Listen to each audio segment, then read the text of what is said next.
Hello, dear viewers of our channel. Today I present to you a unique ebook about one of the most mysterious civilizations of North America, Cahokia. This story is told from the perspective of the builder Nokomis, who was a witness to the last days of the great city. Don't forget to subscribe to the channel and write in the comments which part of Cahokia's history interested you the most. Did you know about this lost city before? Share your thoughts. Chapter 1. The First Days. My name is Nokomis, and I have lived to see the rise and fall of the greatest city our people have ever known. When I was but a young man, barely 20 summers old, Cahokia stretched as far as the eye could see across the fertile floodplains of the great river we call the Father of Waters.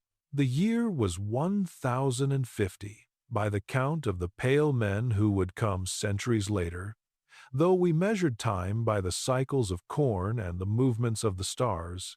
I remember my first morning as a builder in the great city. The sun rose blood-red over the eastern horizon, casting long shadows from the massive earthen mounds that dotted our landscape like sleeping giants. The grand plaza spread before me, larger than 10 villages combined, where thousands of our people would gather for ceremonies and trade. The air was thick with smoke from countless cooking fires and the sweet scent of burning cedar from the sacred flames that never died. He had taught me the sacred geometry of our constructions, how each mound must align with the movements of the celestial bodies, how the very earth beneath our feet must be shaped to channel the power of the cosmos. The earth remembers everything we build upon it, he would say, his weathered hands guiding mine as we measured the angles with wooden instruments passed down through generations of builders. Cahokia in those days was a marvel that defied imagination. 20,000 souls called it home. Making it larger than London or Paris would be for centuries to come. The great Monks Mound rose 100 feet into the sky, its flat top crowned with the residence of our divine ruler, the Sun Chief. From its summit, you could see the smoke of cooking fires from villages 50 miles in every direction, all paying tribute to our mighty city. The city was divided into districts, each serving its purpose in the great machine of civilization we had built. The craftsman's quarter hummed with activity as artisans shaped copper from the northern lakes into gleaming ornaments, carved shells from the southern seas into sacred cups, and knapped flint from distant quarries into tools and weapons. The residential areas sprawled in organized patterns, with houses built on raised platforms to protect against the spring floods that brought life to our fields. Trade routes stretched like spider webs from our city to every corner of the continent. Merchants arrived daily with canoes loaded with exotic goods: obsidian from the western mountains, silver from the northern forests, pearls from the eastern rivers, and cacao from the southern jungles. Our own merchants carried Cahokian pottery, our distinctive red-filmed vessels, to settlements 1,000 miles away. But it was not just trade that made Cahokia great. We were the center of learning, of spiritual power, of astronomical knowledge that allowed us to predict eclipses and track the seasons with perfect precision. The priests maintained schools where young men learned to read the stars, to calculate the proper times for planting and harvesting, to interpret the will of the spirits that guided our destiny. I was assigned to work on the great wooden circle that would become known to future archaeologists as the Cahokia Woodhenge. Even then, we called it the sun calendar, for its purpose was to mark the passage of the seasons and the sacred days when the sun would rise at specific points along the horizon. The project required 48 massive cedar posts, each one carefully selected, harvested with ceremony, and transported to the site with reverence befitting their sacred purpose. The work was backbreaking. Each post was nearly 3 feet in diameter and stood 20 feet high when erected. We had no beasts of burden, no wheels, no metal tools. Everything was accomplished through human strength, ingenuity, and the coordinated effort of hundreds of workers. We used wooden levers, rope made from plant fibers, and earthen ramps to move and position these massive timbers with precision that would impress engineers today. As I worked alongside my fellow builders, I learned the deeper purpose of our construction. The sun calendar was not merely a tool for marking time, it was a sacred instrument that connected our earthly city to the cosmic order above. Each post was positioned to mark significant astronomical events. The summer and winter solstices, the spring and autumn equinoxes, and the rising points of important stars and constellations. The priests explained that Cahokia itself was built as a reflection of the heavens. The arrangement of our mounds mirrored the patterns of stars. The Grand Plaza represented the cosmic void from which all creation emerged, and the great Monks Mound stood as the axis connecting earth to sky. We were not just building a city. We were creating a sacred landscape that would ensure the continued favor of the spirits and the prosperity of our people. During those early days of construction, Cahokia seemed invincible. The harvests were bountiful, the tribute flowed in from subject villages, and our population continued to grow. New neighborhoods were being planned and built to accommodate the steady stream of immigrants who came seeking opportunity in our great metropolis. The future stretched before us like an endless summer, bright with promise and prosperity. Yet even in those golden days, there were signs for those who knew how to read them. The older builders sometimes spoke in hushed tones about the increasing demands for tribute from outlying villages, the growing complexity of feeding so many people in one place, and the subtle changes in the climate that made the rains less predictable. But these were whispers, easily drowned out by the sounds of construction, the bustle of the markets, and the confident pronouncements of our leaders about Cahokia's eternal glory.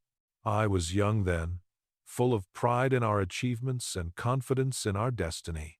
As I helped raise each massive post of the sun calendar, I believed we were building something that would stand for all time, a monument to human achievement that would inspire awe in generations yet unborn. How could I have known that I was helping to create not a symbol of our eternal power, but a marker for the beginning of our end? Chapter 2. The Great Construction. The second year of the sun calendar's construction brought challenges I had never imagined. What had begun as a sacred project blessed by the spirits seemed to attract misfortune like a lodestone draws iron. The rains that spring came too early and too hard, turning our construction site into a muddy quagmire that swallowed tools and threatened to topple the posts we had already erected. My father, Ayana, had aged visibly since the project began. The responsibility of overseeing such a massive undertaking weighed heavily on his shoulders, made heavier still by the increasingly urgent demands from the Sun Chiefs Council. They wanted the calendar completed before the next summer solstice, a deadline that seemed impossible given the setbacks we faced. "The spirits test us," my father would say, but I could see doubt creeping into his eyes like shadows at sunset. We worked from dawn until the stars appeared, our hands raw and bleeding from handling the rough cedar logs. The wood itself presented constant challenges. Cedar was chosen for its resistance to rot and its sacred properties, but it was also incredibly heavy and difficult to work. Each post had to be shaped with stone tools, a process that took days of careful labor. One mistake could ruin weeks of work and require us to start over with a new log The logistics of the project strained even Cahokia's vast resources. The cedar trees grew in forests hundreds of miles to the north, requiring expeditions that took months to complete. Each tree had to be selected by priests who could read the signs in the bark and branches, then felled with ceremonies that honored the tree's spirit and asked forgiveness for taking its life. The transportation alone required the coordinated effort of dozens of villages along the river routes. As we worked, I began to understand the true complexity of what we were attempting. The sun calendar was not simply a circle of posts. It was a precision instrument that required mathematical calculations beyond anything our people had attempted before. Each post's position had to be determined through careful observation of the sun's movement throughout the year, measurements that took months to complete and verify. The head astronomer, an ancient man named Kitchi, whose face was mapped with wrinkles like the surface of dried mud, spent his days taking measurements with instruments I barely understood.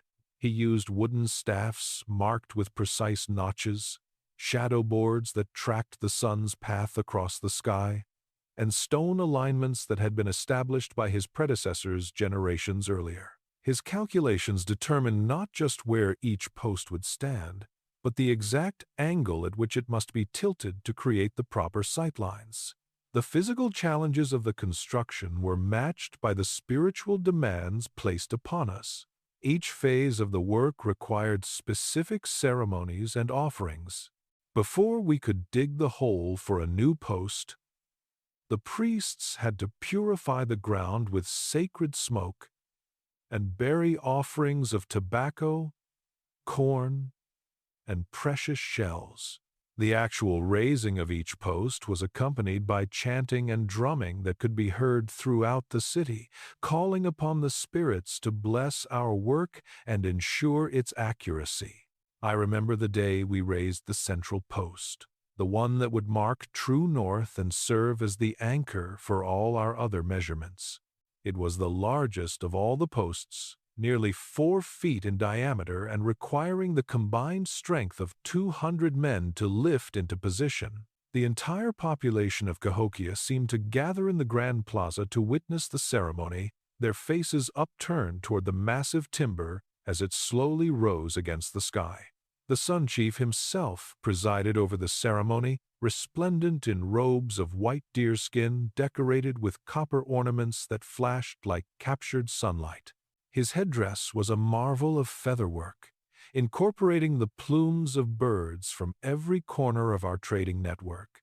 Scarlet macaw feathers from the distant south, eagle feathers from the western mountains, and the iridescent green feathers of wood ducks from our own marshlands. As the post settled into its prepared hole, perfectly aligned with the North Star that would guide travelers for generations to come, a great cheer rose from the assembled crowd. The drums thundered, the flutes sang, and the priests proclaimed that the spirits had blessed our work. For a moment, all the difficulties and setbacks seemed forgotten, swept away by the collective joy of our achievement. But even in that moment of triumph, I noticed things that troubled me. The crowd, while enthusiastic, seemed smaller than it should have been for such an important ceremony. Many faces I expected to see were absent, and I learned later that several of the outlying villages had failed to send their required delegations. The tribute bearers who should have arrived for the ceremony came with lighter loads than in previous years, their explanations vague and their manner evasive. The construction continued through the summer and into the autumn, each post adding to the growing circle that would serve as our window into the cosmic order. As the calendar took shape, its purpose became clearer to all who worked on it.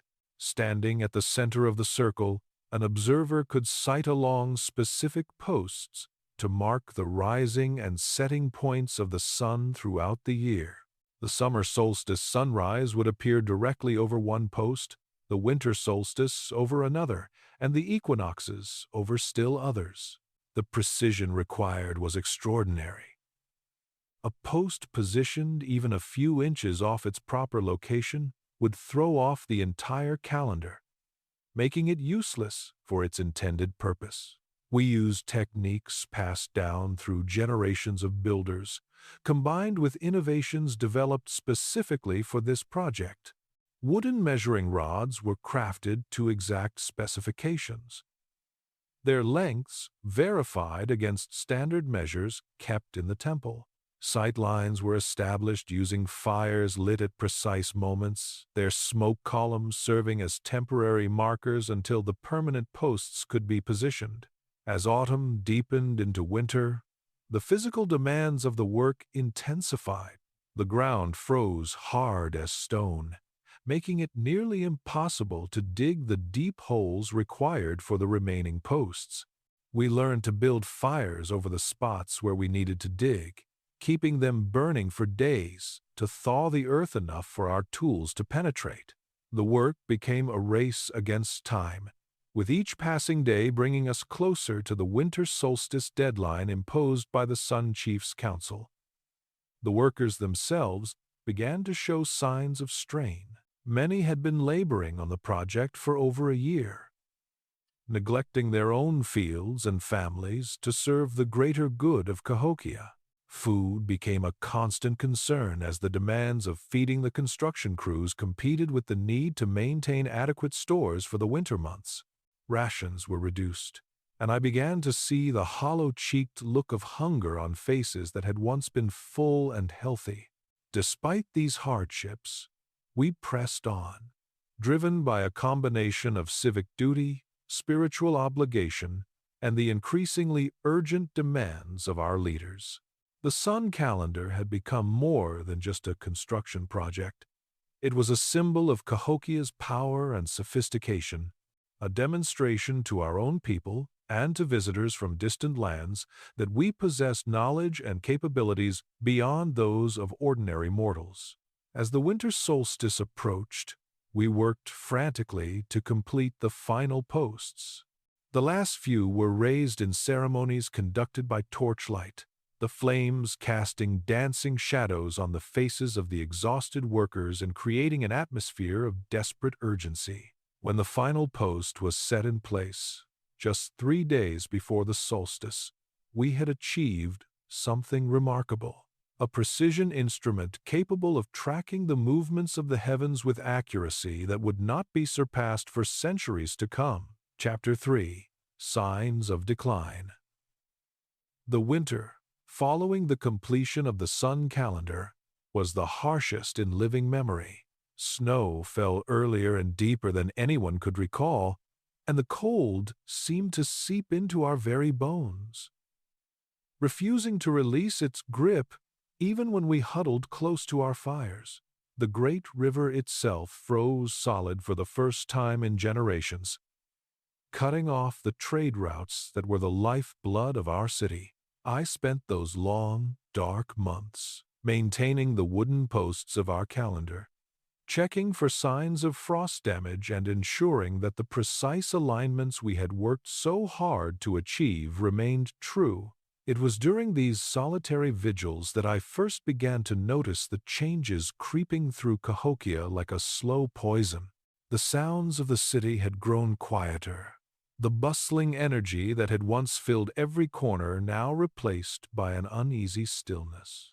The markets that had once overflowed with goods from across the continent now displayed half-empty stalls. Merchants who had regularly made the journey to Cahokia were staying away, deterred by reports of bandits on the trade routes and uncertainty about the city's ability to honor its trading agreements. The exotic goods that had once been commonplace, the obsidian blades, the copper ornaments, the marine shells, became increasingly rare and expensive. My father Ayana had grown increasingly troubled as the winter wore on. As master builder, he was privy to discussions among the city's leadership that revealed the true extent of our problems. The outlying villages that had once eagerly sent tribute to Cahokia were becoming reluctant contributors. Some had stopped sending tribute altogether, claiming that poor harvests left them nothing to spare. Others sent delegations, that spoke respectfully but carried suspiciously light loads. The population of the city itself had begun to decline, though this was not immediately obvious to casual observers. Families were quietly departing, usually in the dark, hours before dawn, taking their possessions and disappearing into the surrounding countryside. They left behind empty houses that stood like missing teeth in the once crowded neighborhoods, their abandoned hearths cold and their storage pits echoing with emptiness. The priests tried to maintain an atmosphere of normalcy, conducting their ceremonies with the same elaborate rituals that had always marked the sacred calendar. But even they could not hide the signs of strain. The offerings brought to the temples were smaller and less frequent, the crowds that gathered for religious festivals noticeably thinner than in previous years. Some of the smaller temples had been quietly closed, their priest-keepers reassigned to other duties, or simply disappeared into the general population. As spring finally arrived and the ice began to break up on the great river, we hoped that the warming weather would bring a return to prosperity. The sun calendar performed its function perfectly, marking the exact moment of the spring equinox as the sun rose directly over the designated post. The ceremony was well attended, and for a brief moment it seemed as though the old magic might reassert itself. But the problems that had emerged during the winter proved to be more than temporary setbacks. The spring floods, which had always been a source of renewal and fertility for our fields, came later and weaker than usual.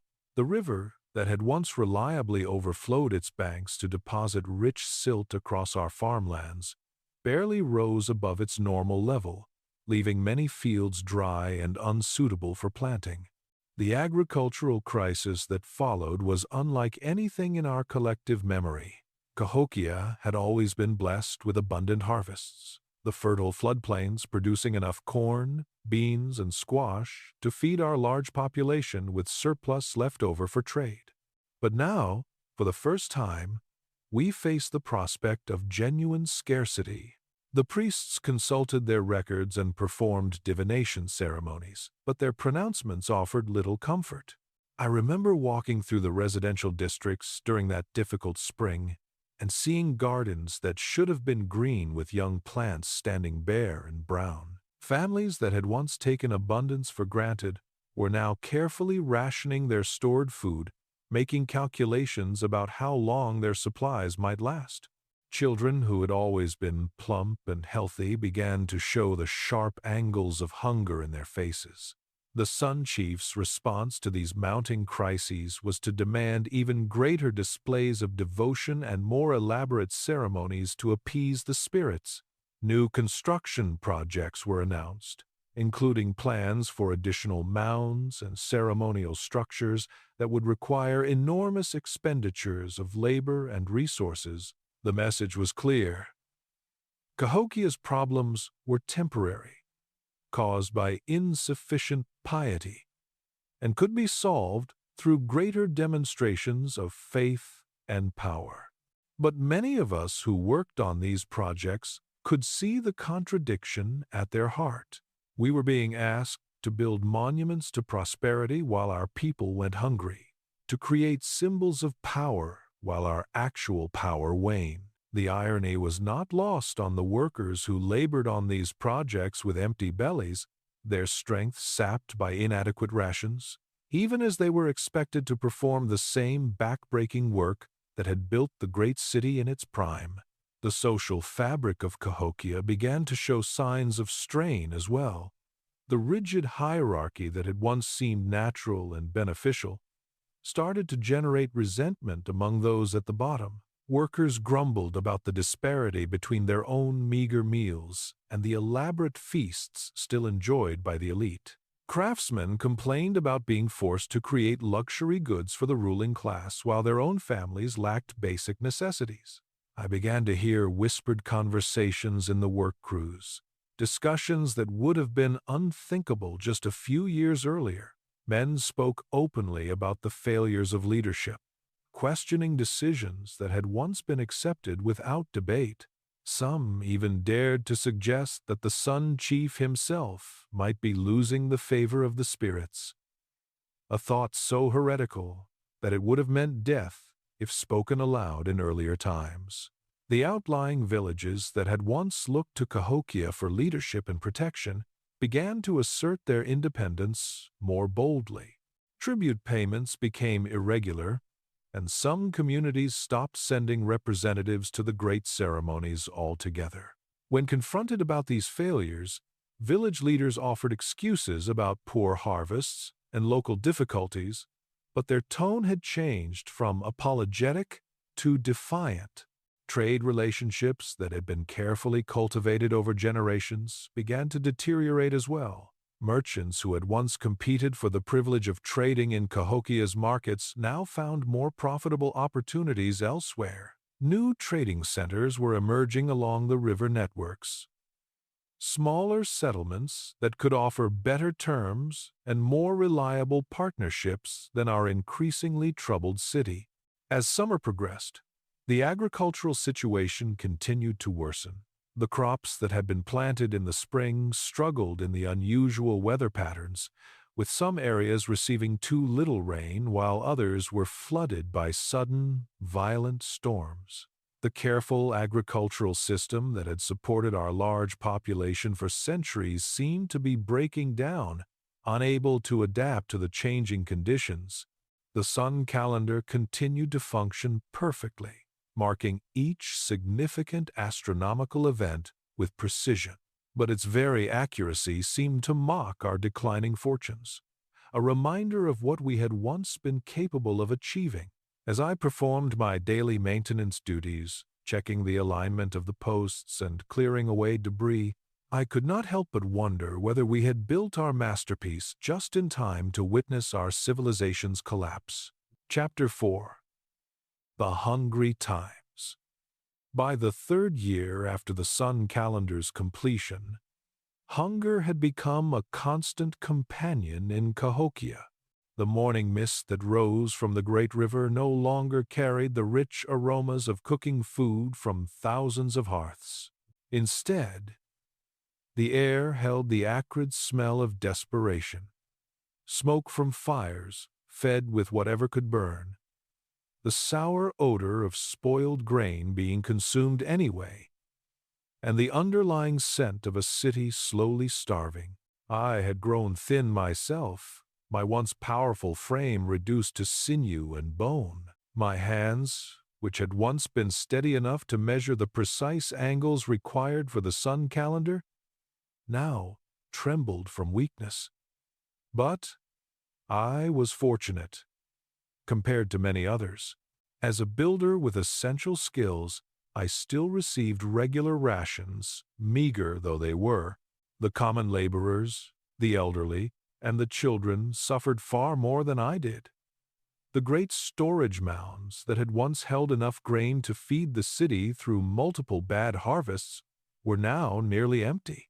The priests had opened the sacred stores, breaking seals that were meant to remain intact, except in the most dire emergencies. Even these reserves, accumulated over decades of careful planning, were insufficient to meet the needs of our still substantial population. Families that had lived in Cahokia for generations began to make the heartbreaking decision to leave. They would depart quietly, usually before dawn, carrying what few possessions they could manage and heading towards smaller settlements where they hoped to find relatives willing to share their resources. The abandoned houses they left behind stood as silent testimony to our decline, their empty doorways like the hollow eye sockets of skulls. The Sun Chief's response to the crisis was to intensify the religious ceremonies, demanding ever more elaborate rituals to appease the spirits and restore the natural order. But these ceremonies themselves became a source of additional hardship, as they required the sacrifice of food and goods that could have been used to sustain the population. The contradiction was stark. We were burning corn as offerings, while children went to bed hungry. I remember one particular ceremony, held at the summer solstice when the sun calendar would demonstrate its perfect accuracy by marking the sun's northernmost rising point. The priests had demanded that each family contribute something to the great offering, despite the obvious hardship this would cause. As I watched precious food being consumed by the sacred flames, I saw the faces of the assembled crowd and recognized the growing anger behind their expressions of ritual devotion. The work crews that had once labored enthusiastically on construction projects now moved with the slow, deliberate pace of the malnourished. Projects that should have taken weeks stretched into months, as workers lacked the strength to maintain their former productivity. Tools broke more frequently, partly from overuse, but also because the craftsmen who made them no longer had access to the best materials or the energy to maintain their usual standards. My father Ayana had aged dramatically during this period, his hair turning completely white and his back developing a permanent stoop. The responsibility of maintaining the city's infrastructure with inadequate resources and weakened workers weighed heavily on him. He spoke less frequently, and when he did speak, his words carried a bitter edge that had never been there before. "We built too much, too fast," he told me one evening as we sat by a small fire, sharing a meal that would have been considered inadequate for a single person in better times. "We thought the abundance would last forever, that the spirits would always smile upon us. We forgot that even the mightiest tree can be toppled by the right wind." The social order that had held Cahokia together for centuries began to crack under the pressure of scarcity. The elaborate hierarchy that had once seemed natural and beneficial became a source of resentment as people watched the elite continue to live in relative comfort while the common people suffered. Guards were posted around the residences of the wealthy, not to protect them from external enemies, but from their own desperate citizens. Crime, which had been rare in the prosperous days of the city's prime, became increasingly common. Tools disappeared from construction sites, food was stolen from storage areas, and fights broke out over resources that would once have been shared freely. The community spirit that had made possible the great cooperative projects of the past was being eroded by the simple necessity of survival. The outlying villages that had once sent tribute to Cahokia now openly refused to contribute to what they saw as a failing enterprise. Some even began to demand payment for goods that had previously been provided as part of their tributary obligations. The network of relationships that had sustained our trading empire was unraveling as each community focused on its own survival rather than the collective good. Medical problems that had been manageable in times of plenty became serious threats when people were weakened by hunger. Diseases that had once been minor inconveniences now claimed lives, particularly among the very young and very old. The healers did what they could, but their traditional remedies were less effective when applied to bodies already stressed by malnutrition. The great markets that had once been the pride of Cahokia became sad shadows of their former selves. Stalls that had once displayed goods from across the continent now stood empty or offered only the most basic necessities at inflated prices. The exotic items that had once been symbols of our prosperity, the copper ornaments, the marine shells, the obsidian blades, disappeared entirely from common circulation, hoarded by the wealthy or traded away for more practical goods. Even the maintenance of our great monuments became problematic. The earthen mounds that were the physical symbols of our power required constant care to prevent erosion and maintain their precise shapes, but the labor gangs that had once performed this work were now needed for more pressing tasks. Searching for food, maintaining the basic infrastructure necessary for survival, and attempting to keep some semblance of order in an increasingly chaotic situation. The sun calendar itself became a painful reminder of better times. Its posts still stood in perfect alignment, still marked the passage of the seasons with mathematical precision, but fewer and fewer people came to observe its functions. The ceremonies that had once drawn thousands of participants now attracted only the most devoted followers, and even they seemed to go through the motions with little of their former enthusiasm. As autumn approached, bringing with it the prospect of another difficult winter, the mood in Cahokia grew increasingly desperate. The harvest, such as it was, would clearly be insufficient to sustain the population through the cold months ahead. Difficult decisions would have to be made about who would receive the limited food supplies and who would be left to fend for themselves. I began to understand that we were witnessing not just a temporary crisis, but the beginning of the end of our great civilization. The systems that had sustained Cahokia for centuries were breaking down under pressures they had never been designed to handle. The very success that had made us the greatest city in our world had also made us vulnerable to collapse when conditions changed beyond our ability to adapt. Chapter 5. The Rebellion. The breaking point came during the harvest festival of the fourth year, when the sun calendar marked the autumn equinox with its usual precision, but the celebration felt hollow and forced. The Sun Chief had demanded that the traditional ceremonies be conducted with full pomp despite the obvious hardships facing the population. As the sacred fires burned precious corn that could have fed hungry families for days, the crowd's mood shifted from resignation to open anger. I was working near the Grand Plaza that morning, reinforcing one of the smaller ceremonial mounds that had begun to show signs of erosion. The sound of raised voices drew my attention, and I looked up to see a confrontation developing between the temple guards and a group of craftsmen who had been denied their promised food rations. What started as an argument quickly escalated into something more serious. Makak, a potter whose work had once graced the tables of the elite, stood at the center of the growing crowd. His face was gaunt from hunger. His once prosperous workshop now shuttered for lack of materials and customers. "Why should we starve while the Sun Chief's household feasts?" he shouted, his voice carrying across the plaza. "What god demands that children go hungry while priests burn food in sacred fires?" The temple guards, themselves showing signs of malnutrition, seemed uncertain how to respond. In the past, such open defiance would have been met with immediate and severe punishment. But these were not normal times, and the guards could see that the crowd was growing larger and more agitated by the moment.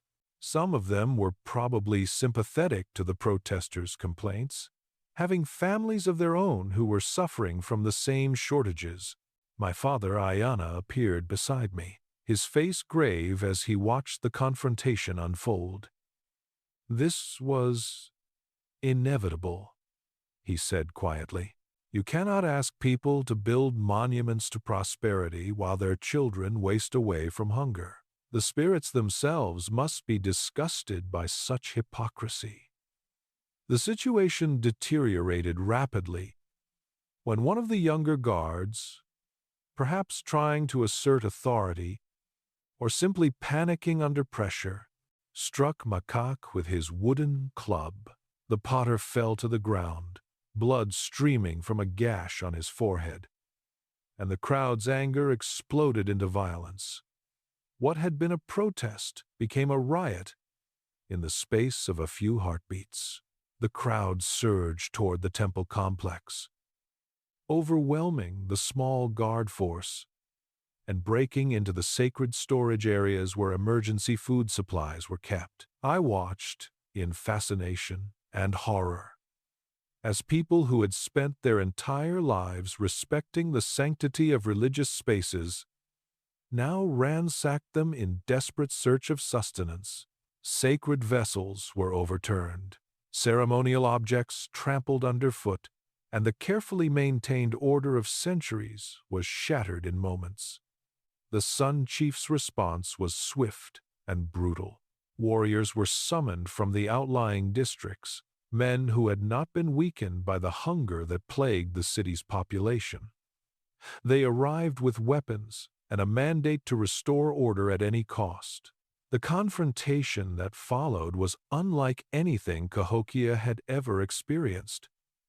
Citizen fighting citizen in the shadow of the great mounds that had once symbolized their unity. I found myself caught between loyalty to the established order that had given meaning to my life's work and sympathy for people whose desperation had driven them to rebellion. As I watched neighbors battle each other with improvised weapons while the sun calendar stood silent witness to the chaos, I realized that something fundamental had broken in our society that could never be repaired. The immediate revolt was suppressed within a few days, but its effects rippled through Cahokia like cracks spreading through dried mud. Trust between the rulers and the ruled had been shattered, replaced by a sullen resentment that made every interaction tense with potential violence. The Sun Chief's authority, once considered divinely ordained and unquestionable, was now openly challenged in whispered conversations throughout the city. Many of the rebellion's leaders were executed in public ceremonies designed to deter further unrest, but these displays of power only served to deepen the population's anger. Makak himself survived his injuries but disappeared shortly after the revolt was crushed, presumably fleeing to one of the outlying settlements where refugees from Cahokia were increasingly welcome. The aftermath of the rebellion brought new restrictions and surveillance that made daily life even more difficult. Guards were posted at food distribution points, work crews were watched constantly for signs of dissent, and gatherings of more than a few people were viewed with suspicion. The cooperative spirit that had once made possible the great construction projects of the past was replaced by an atmosphere of mutual distrust and fear. Construction work, already hampered by shortages of materials and weakened workers, ground to a virtual halt as resources were diverted to maintaining security. Projects that had been started with great fanfare were abandoned, half-finished, their incomplete structures standing as monuments to our declining capabilities. The sun calendar itself required constant guarding to prevent vandalism by those who saw it as a symbol of the elite's indifference to common suffering. The rebellion also accelerated the departure of families from Cahokia. Those who had been hesitant to leave their ancestral homes now saw the writing on the wall and began making preparations for exodus. The violence had shattered any remaining illusions about the city's ability to protect and provide for its people. Better to take their chances in the uncertain world beyond the city's boundaries than to remain in a place where starvation and civil unrest were becoming the norm. The outlying villages that had once been subordinate to Cahokia's authority saw the rebellion as confirmation of what they had long suspected. The great city was dying, and its leaders were more concerned with maintaining their own power than with addressing the real problems facing their people. Several communities formally declared their independence, refusing to acknowledge the Sun Chief's authority or to provide any further tribute or support. Trade relationships that had survived the initial economic difficulties now collapsed entirely, as merchants decided that Cahokia was too unstable to be a reliable partner. The remaining goods in the city's markets became even more expensive and scarce, creating a vicious cycle where economic hardship fueled social unrest, which in turn drove away the very trade relationships that might have alleviated the economic problems. The priests, who had once been revered as intermediaries between the human and spiritual worlds, found their authority severely undermined by their association with the unpopular policies of the Sun Chief. Some attempted to distance themselves from the secular leadership, preaching messages of compassion and reform that resonated with the suffering population. Others doubled down on traditional doctrines, insisting that the city's problems were caused by insufficient devotion and could only be solved through greater sacrifice and obedience. As winter approached once again, the mood in Cahokia was darker than ever before.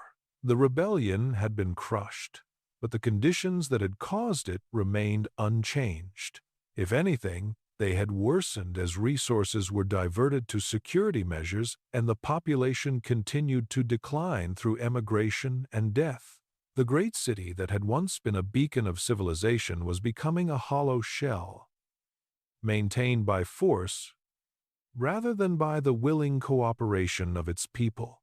I continued my work, maintaining the sun calendar, but now my duties felt more like tending a grave marker than caring for a living monument. The precise astronomical alignments that had once filled me with pride now seemed like a mockery of human achievement, a reminder that we could map the movements of the heavens but could not solve the basic problem of feeding our own people. Chapter 6. The Last Calendar. In the 5th year since the sun calendar's completion, the Sun Chief announced his most ambitious project yet, the construction of a second, even larger wooden circle that would surpass the original in both size and precision. The announcement came during the winter solstice ceremony, delivered with all the pomp and authority that the weakened regime could muster. To those of us who understood the true state of Cahokia's resources, the proposal seemed like madness. The new calendar, the Sun Chief proclaimed, would be a testament to Cahokia's eternal power and a demonstration of our unshakable faith in the cosmic order. It would incorporate astronomical knowledge that had been refined through years of observation with the original calendar, creating an instrument of unprecedented accuracy. Most importantly, its construction would show the spirits that we remained devoted to their service despite the temporary hardships we faced. I was summoned to a meeting of the master builders and craftsmen who would be responsible for this new project. The gathering took place in a chamber within the great Monks Mound, a space that had once hosted celebrations and now felt more like a tomb. The assembled men were a shadow of the vibrant community of artisans that had built the original sun calendar. Many faces were missing, their owners having fled the city or succumbed to the hardships of recent years. My father Ayana, now the senior master builder following the departure of several of his colleagues, listened to the Sun Chief's detailed plans with an expression of barely concealed dismay. The proposed calendar would require 60 posts instead of the original 48, each one larger and more precisely positioned than those of the first circle. The mathematical calculations alone would take months to complete, and the physical construction would demand resources that simply did not exist. "Where will we find the cedar?" asked Tawa, one of the few remaining master carpenters. "The northern forests are controlled by tribes that no longer acknowledge our authority. Even if we could negotiate for the timber, we lack the manpower to transport such massive logs over such distances." The Sun Chief's response revealed the desperate thinking that now characterized Cahokia's leadership. Local trees would be used instead of cedar, he declared, blessed with special ceremonies to imbue them with the sacred properties traditionally associated with the northern timber. The smaller workforce would be compensated for by working longer hours and accepting reduced ration. The spirits would provide the strength needed to complete this great work. As I listened to these pronouncements, I realized that we were being asked to build not just a calendar, but a monument to delusion. The project was conceived not as a practical instrument for astronomical observation, but as a desperate attempt to maintain the illusion of power and prosperity. It was, in essence, a massive funeral pyre for a civilization that refused to acknowledge its own death. Work on the new calendar began in early spring, despite the obvious impossibility of the task. The few remaining work crews were supplemented by conscripted laborers, men and women who were compelled to participate rather than volunteering their services. The enthusiasm and spiritual dedication that had characterized the construction of the original sun calendar were entirely absent, replaced by sullen compliance and barely concealed resentment. The timber procurement proved to be as problematic as the experienced builders had predicted. Local trees, even the largest available, were inadequate for the massive posts required by the design. Compromises had to be made, with smaller logs being joined together in ways that compromised both the structural integrity and the symbolic significance of the construction. The priests performed elaborate blessing ceremonies over these makeshift assemblies, but everyone involved knew they were sanctifying a lie. The mathematical calculations required for positioning the posts became a source of constant frustration. The astronomer Kitchi had died during the previous winter, taking with him decades of accumulated knowledge about celestial observations and calculations. His replacement was a younger man with less experience and fewer resources, forced to work with instruments that were wearing out and could not be properly maintained or replaced. As the work progressed through the summer, it became increasingly clear that the project was doomed to failure. Posts that should have been perfectly aligned were noticeably askew, their positions determined more by the limitations of available materials than by astronomical requirements. The circle itself was irregular, its geometry distorted by the need to accommodate trees that were too small or positioned incorrectly due to measurement errors. The workers themselves were in no condition to perform the precise labor required for such a demanding project. Weakened by hunger and demoralized by the obvious futility of their task, they made mistakes that would have been unthinkable during the construction of the original calendar. Tools broke frequently and were repaired with whatever materials could be found, further compromising the quality of the work. I found myself in the position of trying to maintain standards of craftsmanship while working with impossible constraints. Each day brought new compromises, new shortcuts, new accommodations to reality that moved us further away from the perfection that had once been our hallmark. The sun calendar that was taking shape bore little resemblance to the precise instrument that had been promised, becoming instead a crude approximation that would serve no useful purpose. The ceremonies that accompanied each phase of construction became increasingly hollow and desperate. The priests went through the motions of blessing the work, but their words rang false even to their own ears. The crowds that gathered to witness these rituals were smaller and less enthusiastic than those that had celebrated the original calendar's construction. Many attendees seemed to be there out of obligation rather than genuine devotion. By autumn, it was clear that the project could not be completed as originally conceived. The Sun Chief, faced with the undeniable evidence of failure, began to modify his expectations and redefine success in increasingly modest terms. What had been planned as a masterpiece of astronomical precision became simply a circle of wooden posts that roughly approximated the desired configuration. The final ceremony, held at the autumn equinox, was a painful parody of the celebrations that had marked the completion of the original sun calendar. The assembled crowd was small and subdued, the priests' pronouncements of success unconvincing even to themselves. As the sun rose over the designated post, which was positioned several degrees off its proper alignment, I felt not pride in our achievement, but shame at what we had allowed ourselves to become. The new calendar, such as it was, stood as a monument to decline rather than achievement. Its crooked posts and irregular spacing told the story of a civilization that had lost both the resources and the will to maintain its former standards.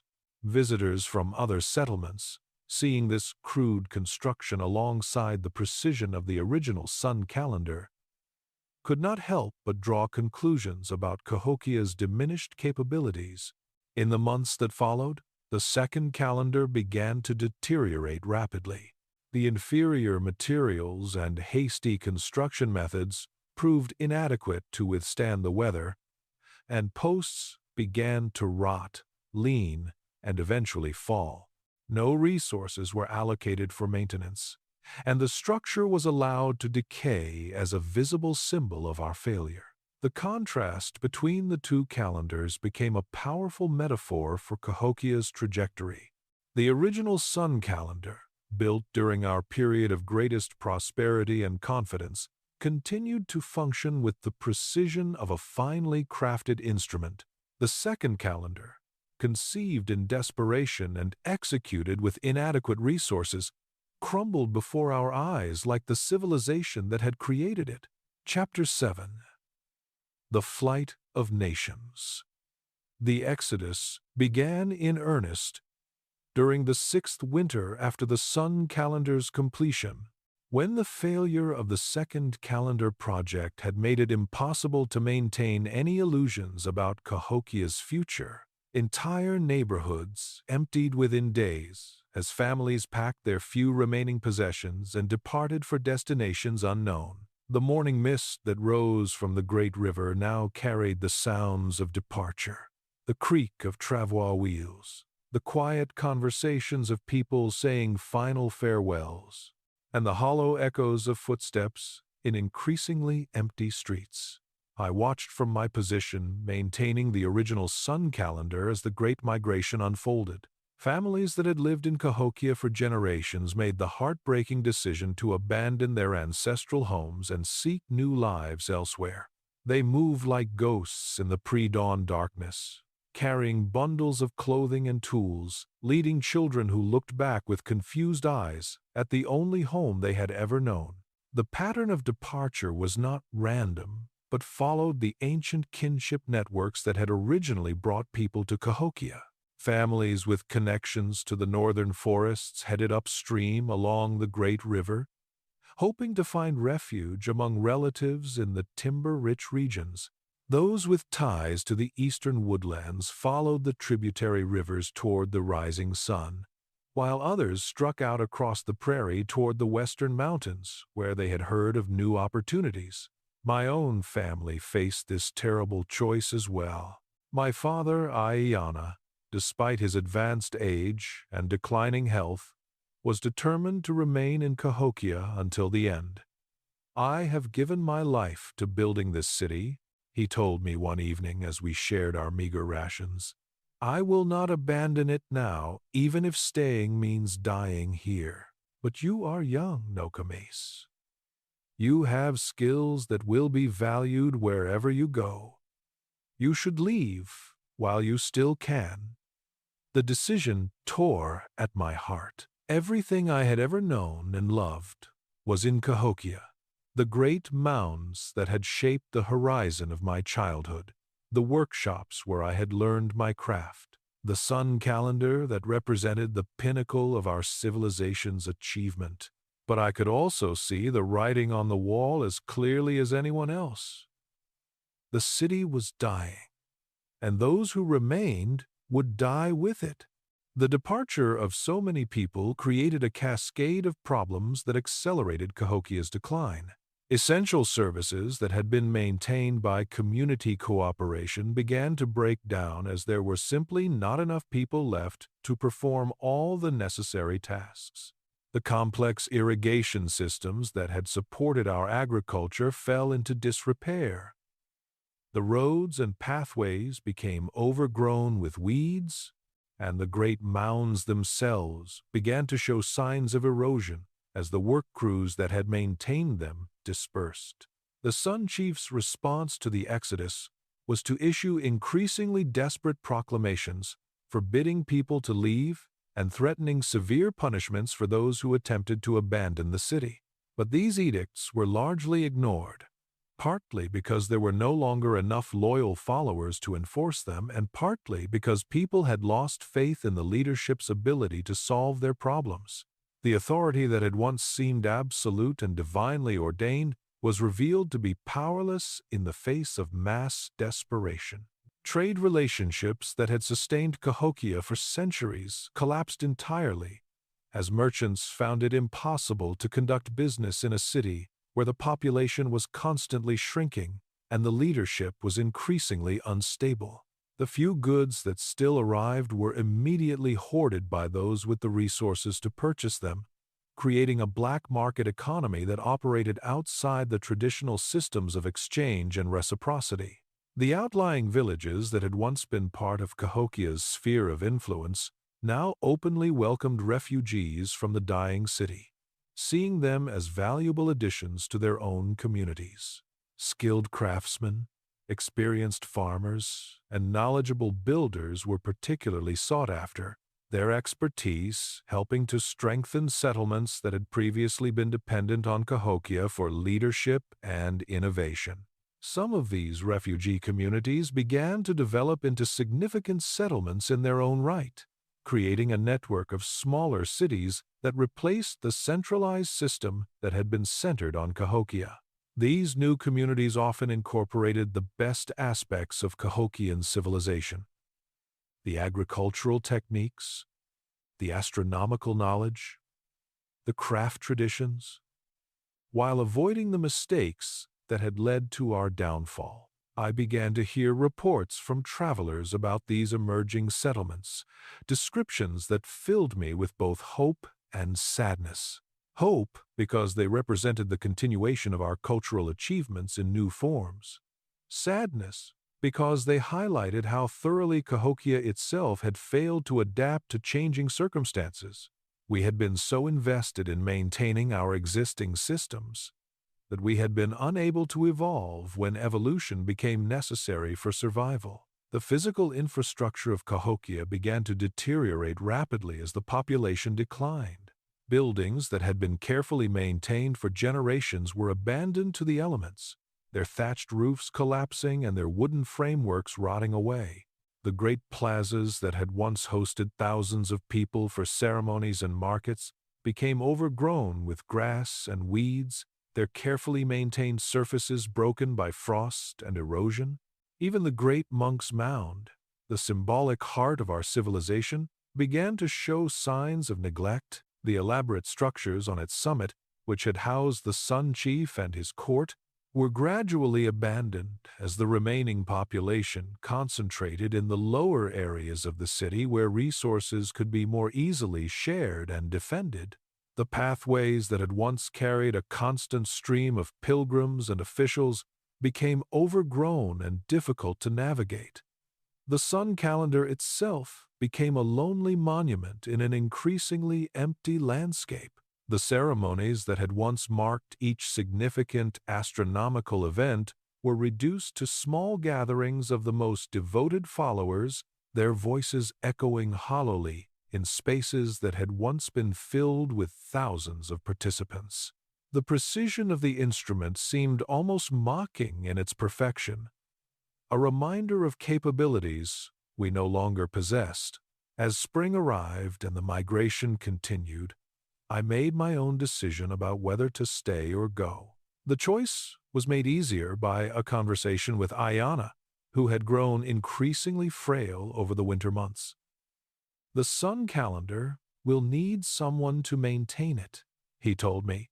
"Even if there is no one left to use it, future generations may return to this place and wonder what we accomplished here. The calendar will be their answer, but only if someone preserves it."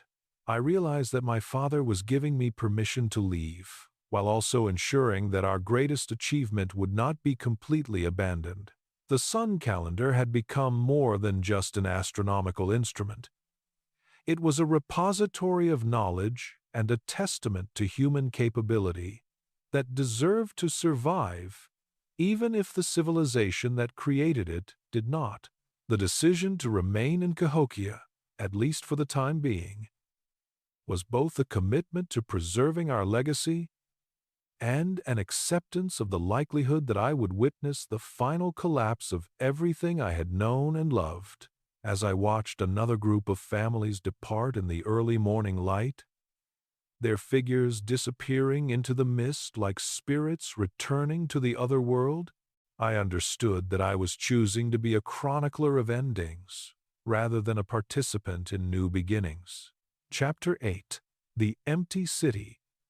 By the 7th year, Cahokia had become a city of echoes and shadows. Where once 20,000 souls had made their homes, now perhaps 2,000 remained, scattered across neighborhoods that had once teemed with life. The great metropolis that had been the wonder of our world was transforming into something that resembled a vast graveyard, its empty houses standing like tombstones marking the death of dreams and ambitions. I walked through the abandoned districts each morning as part of my routine, checking on the condition of various structures and noting which buildings had collapsed during the night. The silence was profound and unsettling, broken only by the wind whistling through empty doorways and the occasional scurrying of small animals that had moved into the vacant dwellings. Nature was already beginning to reclaim what we had built, with vines creeping up walls and grass sprouting through carefully laid floors. The remaining population had concentrated itself in a small area near the central plaza, clustering together for mutual support and protection. These survivors were mostly the elderly, the infirm, and those few individuals like myself who had chosen to stay for reasons of duty or sentiment. The vibrant mix of ages and occupations that had once characterized Cahokian society was gone, replaced by a community of the desperate and the devoted. My father, Ayana, had grown increasingly weak, his body finally succumbing to the accumulated stresses of recent years. He spent most of his days sitting in the sun near our small dwelling, his eyes fixed on the great mounds that had been the focus of his life's work. Sometimes he would speak about the early days of construction, when the future had seemed limitless, and every project had been an opportunity to achieve something greater than what had come before. "We thought we were building for eternity," he said to me one afternoon, his voice barely above a whisper. "We believed that our achievements would inspire generations yet unborn, that Cahokia would stand as long as the stars continued their dance across the sky. Instead, we built monuments to our own hubris, markers for a civilization that forgot the most basic truth: nothing lasts forever." The Sun Chief himself had become a pathetic figure, maintaining the pretense of authority over a realm that existed now only in his imagination. He continued to issue proclamations and conduct ceremonies, but his audience consisted of a handful of aging priests and a few devoted followers who seemed to share his delusions. The elaborate regalia that had once marked his divine status now seemed like costume jewelry on a stage where the play had ended but the actors refused to leave. The great storage mounds that had once held the surplus wealth of our civilization were now completely empty, their chambers echoing with the hollow sound of abandonment.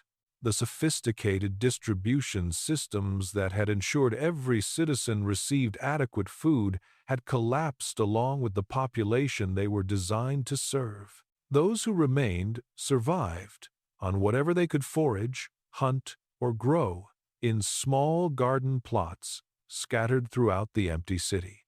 The sun calendar continued to function with its usual precision, marking the passage of seasons that brought no joy and astronomical events that no one celebrated.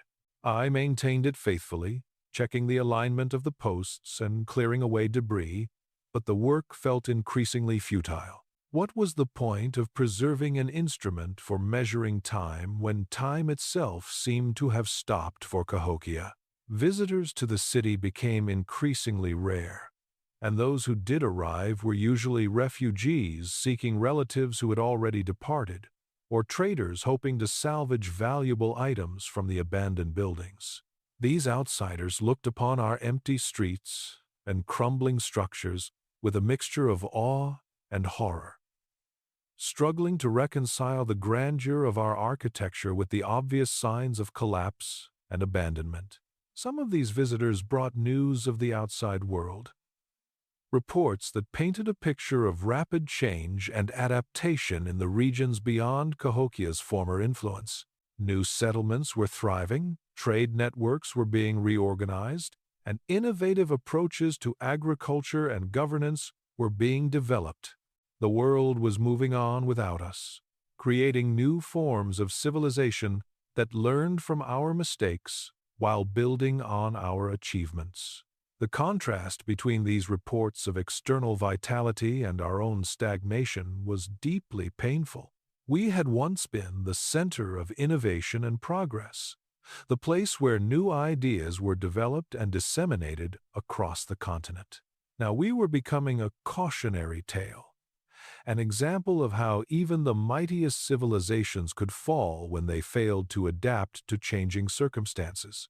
The physical decay of the city accelerated as the remaining population proved inadequate to maintain even basic infrastructure.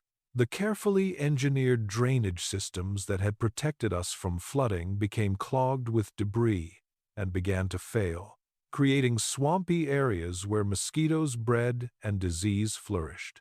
The roads and pathways that had once facilitated easy movement throughout the city became overgrown and impassable, forcing the remaining residents to create new routes through the urban wilderness. Even the great mounds themselves began to show serious signs of deterioration. Without constant maintenance, their carefully shaped slopes started to erode, creating gullies and bare patches that would only worsen with each passing season.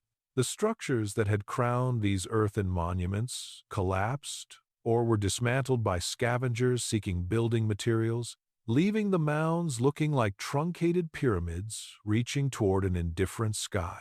The spiritual life of the community, which had once been so central to Cahokian identity, withered along with everything else.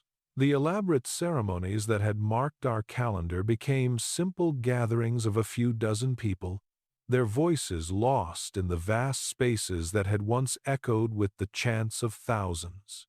The priests who remained seemed to be going through the motions of devotion without the conviction that had once made their words powerful and meaningful. I began to understand that I was witnessing something historically significant: the death of a civilization in real time. Scholars in future ages would study the collapse of Cahokia, trying to understand how such a magnificent achievement could have come to such a complete end. But they would be working from fragments and speculation, unable to capture the human reality of watching everything you had known and valued slowly crumble into dust. The loneliness was perhaps the most difficult aspect of this experience. Surrounded by the physical remnants of a once great community, I felt isolated in a way that was almost unbearable. The conversations, the shared projects, the sense of common purpose that had given meaning to daily life were all gone, replaced by a silence that seemed to mock the very idea of human achievement. As autumn approached once again, I realized that Cahokia's story was nearly finished. The few remaining residents were making their own plans for departure, recognizing that another winter in the dying city would likely be their last.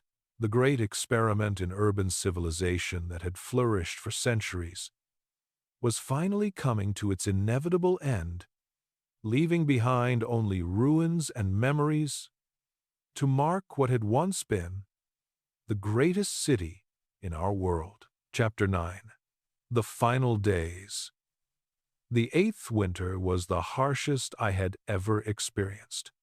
Not because of the weather, which was actually milder than some previous years, but because of the profound isolation that had settled over Cahokia like a burial shroud.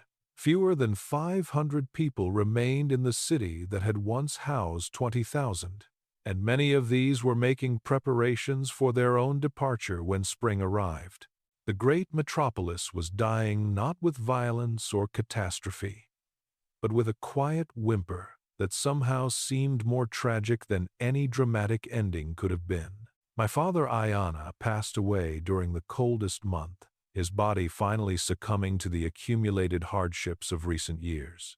His death was peaceful, coming in his sleep as he lay beside the small fire that had become the center of our reduced world.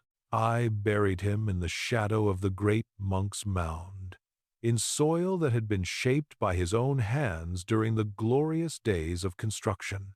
The ceremony was attended by perhaps 20 people, a pitiful gathering for a man who had once commanded the respect of thousands. With Ayana's death, I became the sole keeper of the sun calendar, the last person in Cahokia who fully understood its construction and purpose. The responsibility weighed heavily on me, not because the work was difficult, but because I knew I was maintaining something that would soon have no observers. The precise astronomical alignments that had once guided the spiritual and agricultural life of our people would continue to function long after the last Cahokian had departed, marking time for an empty landscape. The Sun Chief himself disappeared during that winter, though whether through death or departure, no one could say for certain. One morning his residence atop the great mound was simply empty, his elaborate possessions scattered as if he had left in great haste.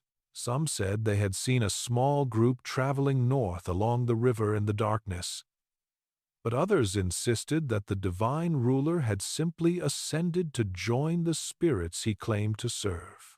The truth mattered less than the symbolism. Even the embodiment of Cahokian authority had abandoned the dying city. Without the Sun Chief's presence, the last pretense of organized government collapsed. The remaining residents formed small groups based on kinship or friendship, sharing resources and making collective decisions about their survival. These informal arrangements worked well enough for such a small population, but they represented a complete abandonment of the complex hierarchical systems that had once made Cahokia a wonder of organization and efficiency. The spring floods that year brought both renewal and destruction.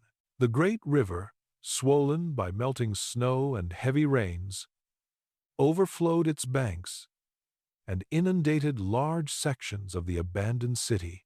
Buildings that had stood empty for years were finally claimed by the waters, their wooden frameworks dissolving and their contents scattered across the floodplain. When the waters receded, they left behind a landscape that looked more like a swamp than the site of a former metropolis. I watched this destruction from my position near the sun calendar, which stood on ground high enough to escape the flooding. The sight of our former neighborhoods disappearing beneath the muddy waters was both heartbreaking and somehow appropriate.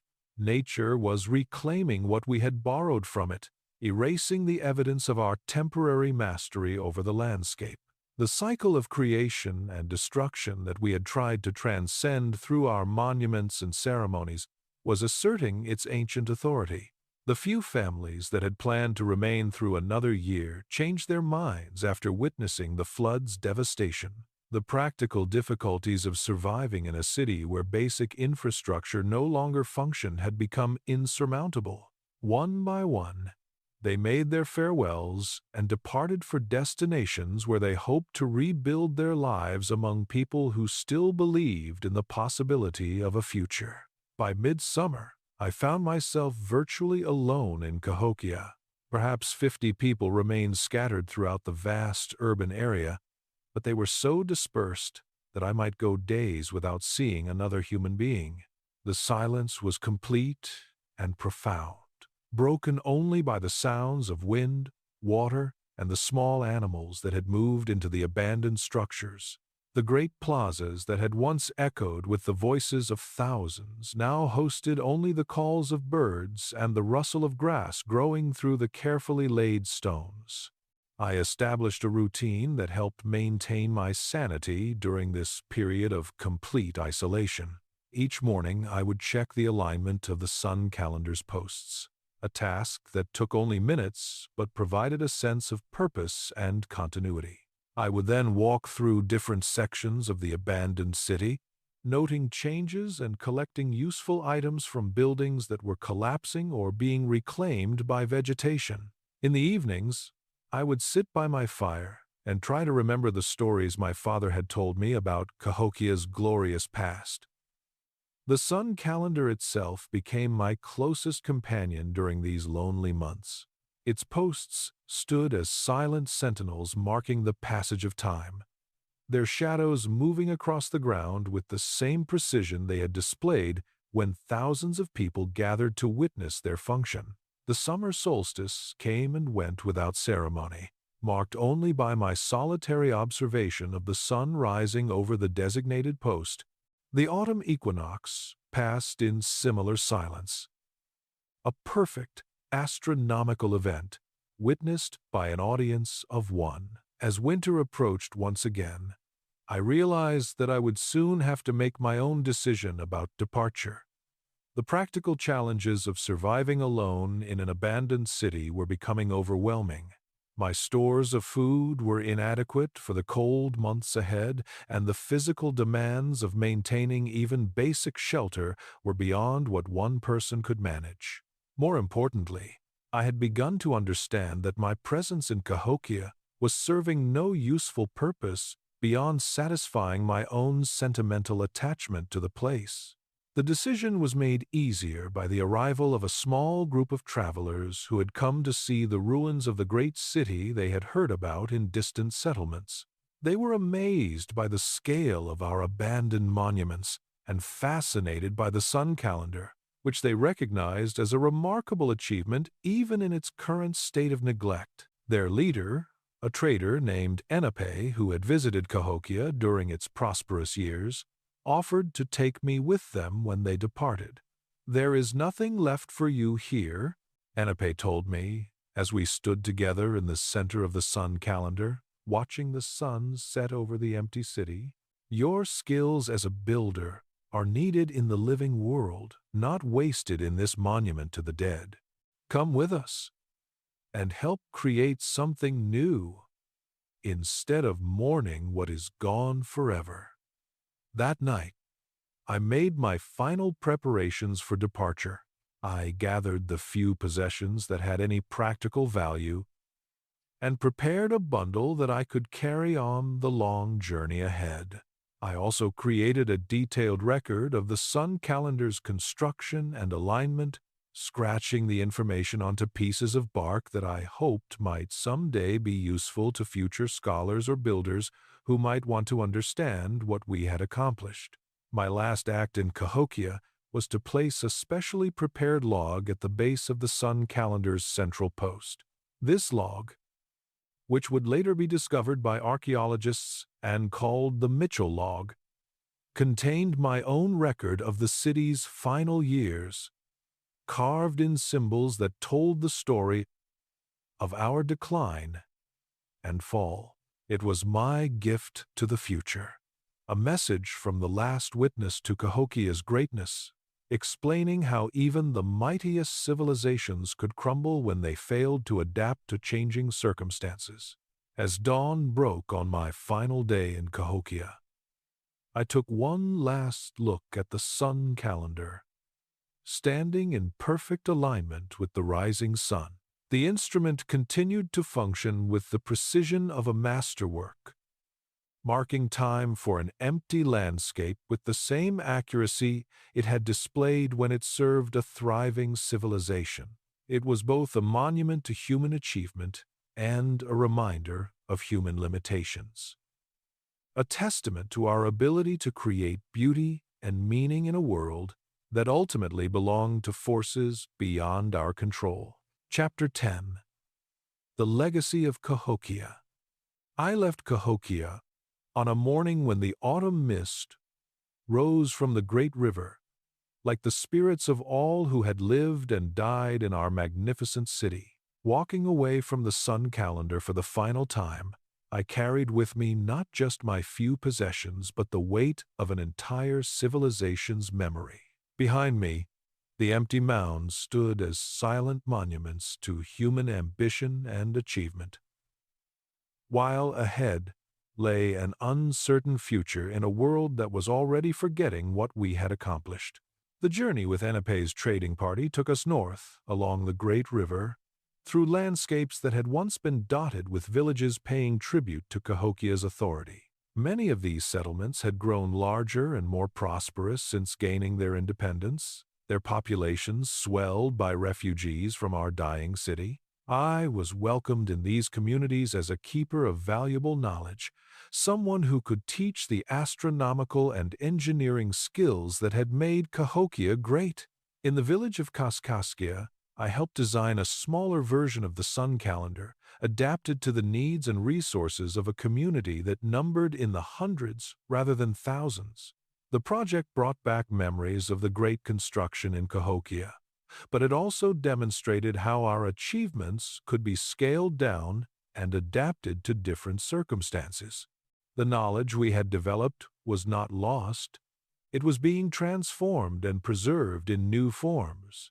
Over the following years, I traveled throughout the river valleys and woodland regions, sharing what I had learned in Cahokia and helping various communities develop their own astronomical instruments and ceremonial centers. Each project was different, adapted to local conditions and needs, but all incorporated elements of the sophisticated understanding we had developed during our city's golden age. Our legacy was not the preservation of Cahokia itself, but the dissemination of Cahokian knowledge throughout the continent. I often encountered other refugees from Cahokia during my travels, people who had carried their skills and memories to new homes where they were helping to build different kinds of communities. The potter Makak, who had sparked the rebellion that marked the beginning of our end, had established a successful workshop in a village near the eastern mountains. His pottery still bore the distinctive red film that had been a hallmark of Cahokian craftsmanship, but it was adapted to the tastes and needs of his new neighbors. These encounters revealed that Cahokia's collapse, while tragic for those who experienced it directly, had actually served to spread our innovations and knowledge more widely than would have been possible if the city had remained a centralized power. The refugees carried with them not just technical skills but also hard-won wisdom about the dangers of over-centralization and the importance of maintaining sustainable relationships with the natural environment. The new settlements I visited had learned from Cahokia's mistakes as well as its achievements. They were generally smaller and more dispersed, less dependent on tribute from distant communities and more focused on developing local resources. Their leaders were more responsive to popular concerns, having seen what happened when rulers became isolated from the people they claimed to serve. The rigid hierarchies that had characterized Cahokian society were replaced by more flexible arrangements that could adapt to changing circumstances. As the years passed and I grew older, I began to understand that I had witnessed not just the death of a city but the transformation of an entire civilization. The collapse of Cahokia had been traumatic and painful, but it had also been necessary for the continued evolution of our people. The centralized system that had made possible our greatest achievements had also made us vulnerable to the kind of cascading failures that ultimately destroyed us. The sun calendar itself became a symbol of this transformation. Reports from occasional visitors to the abandoned city indicated that the wooden posts were gradually deteriorating, their precise alignments slowly becoming less accurate as the timber aged and shifted. But the knowledge of how to construct such instruments had spread throughout the continent, preserved in dozens of smaller calendars that served communities more modest in size but perhaps more sustainable in their approach to civilization. In my final years, living in a small village near the confluence of two great rivers, I often thought about the Mitchell log I had left at the base of the sun calendar's central post. I had carved into that piece of wood not just the story of Cahokia's decline, but also my hopes that future generations would learn from our experience. The log was my attempt to speak across the centuries to people who might someday wonder what had happened to the great city whose ruins they discovered. The message I tried to convey was complex and nuanced, acknowledging both the magnificence of what we had achieved and the inevitability of its collapse. Cahokia had been a remarkable experiment in urban civilization, a demonstration of what human beings could accomplish when they worked together toward common goals. But it had also been a cautionary tale about the dangers of hubris and the importance of maintaining harmony with the natural world that sustained all life. We had built our city as if it would last forever, creating monuments that we believed would inspire awe in generations yet unborn. In a sense, we had succeeded. The great mounds of Cahokia would indeed inspire awe, though not in the way we had intended. They would stand as reminders of human achievement and human limitation, testaments to our ability to create beauty and meaning while also demonstrating the temporary nature of all earthly accomplishments. The sun calendar, in particular, embodied this paradox. It was a masterpiece of precision and craftsmanship, an instrument that could track the movements of the heavens with accuracy that would not be surpassed for centuries. But it was also a monument to a civilization that had lost touch with the earthly realities that sustained it, a symbol of knowledge divorced from wisdom and technical skill separated from practical judgment. As I prepared to join my ancestors in the spirit world, I took comfort in knowing that Cahokia's true legacy was not the empty ruins beside the great river, but the living communities that carried forward our knowledge and traditions in new forms. The city itself had died, but the civilization that created it had evolved and adapted, learning from failure as well as success, and finding new ways to achieve the ancient human dreams of prosperity, security, and meaning. The story of Cahokia was not really a story of failure, but of transformation. We had reached too high, too fast, built too much, too quickly, and demanded too much from the land and people that sustained us.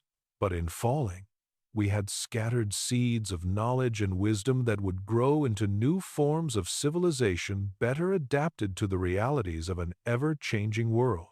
Our monuments would crumble, our city would return to prairie grass, but our legacy would live on in the achievements of those who learned from our example. The Mitchell log, if it survived the centuries as I hoped it would tell this story to archaeologists who would someday excavate the ruins of our great city. They would find in its carved symbols not just an account of decline and collapse, but a testament to human resilience and adaptability. Cahokia had fallen, but its people had survived, carrying forward the best of what they had learned while leaving behind the mistakes that had led to their downfall. In the end, that was perhaps the greatest achievement of all, the wisdom to know when to let go of the past in order to create a better future.